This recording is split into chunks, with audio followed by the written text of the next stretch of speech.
It's sad, but it actually really worked well. It is custom, but there are no constructive response items yet on a one at a time. Obviously, if it's constructive response, you're either going to be writing or typing your answer. But we don't have those in the one at a time testing. Viewing reports as a non-teacher. This was a huge request last fall and spring, where some of the special ed coaches needed to have access to students who were not in a particular class that they taught. So the district administrators now can go through and actually give any teacher in the system viewing rights to school-based reports, school-wide reports, or district-wide reports. So if that teacher needs to have access to all the kids in the school but doesn't need to have access in the district, then they can do that. Or if it's a counselor who needs access to every kid and every report in every class in the school, then they can do that as well. Scott? Yeah. How, on that access thing, we had the problem last year that we talked about in back to Lori's school where the math teacher gave all 4 sections of 4th grade math test. That was the only one we could access the data. Will this allow the other teachers to go in and look at their class?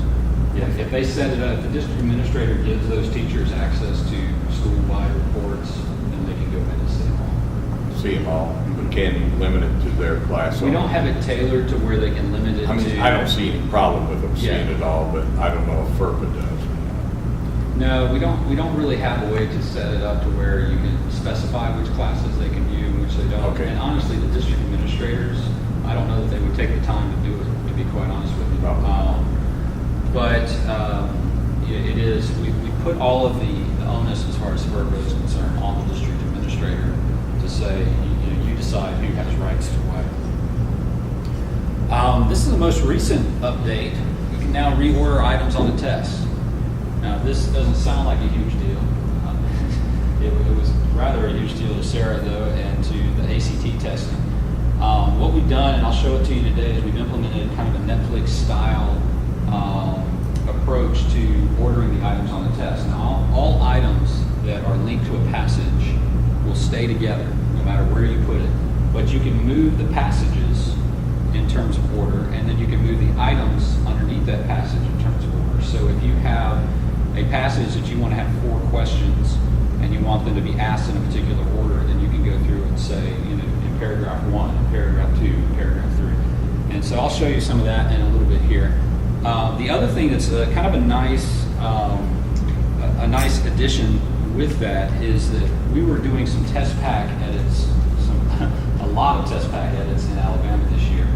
And one of the things that when we were putting this in that I noticed was that we put the standard in there in the reordering area. And I noticed very quickly when I pulled up the test to view it that we had 15 questions that were all the same standard. And then we had 5 questions that were the same standard. And I thought if a teacher wanted to actually go in and vary those up so that they're not getting all 5 standards being asked at the same time, but they wanted one standard here, one standard here, to kind of get a more of a shotgun or a scatter approach to making sure that kid understood the standard, then they can use the standard information to order the actual items on the test. So if you wanted 15 questions, but you didn't want them all asked at the same time, you can now look at that and reorder them however you want to reorder them. Can you order them according to different variables that are that you put in? I mean, for example, you said you could order them and have all the standards again. Right. Are there things within that list that you could order? There's instruction, like the instruction itself, if you wanted to order them, and providing the question has the actual instruction on it. If you wanted to say, choose the best answer from, you can pick all the questions that have the instruction and choose the best answer from and put them together.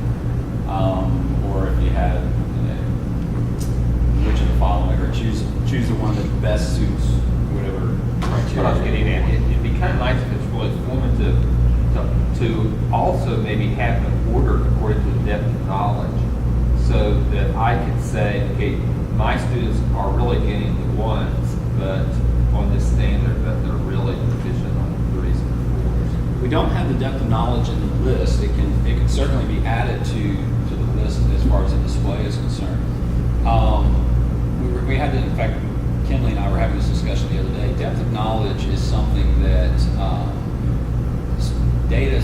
wise, it's really, Missouri is the only state that we've seen that really pays attention to the depth of knowledge in terms of the data review. We've done the data reviews. And we've actually, he came back and asked me, do I really need to be changing the depth of knowledge? And I said, yeah, for that particular reason, because you guys wanted to be able to see the depth of knowledge. So what I can do is we can add that to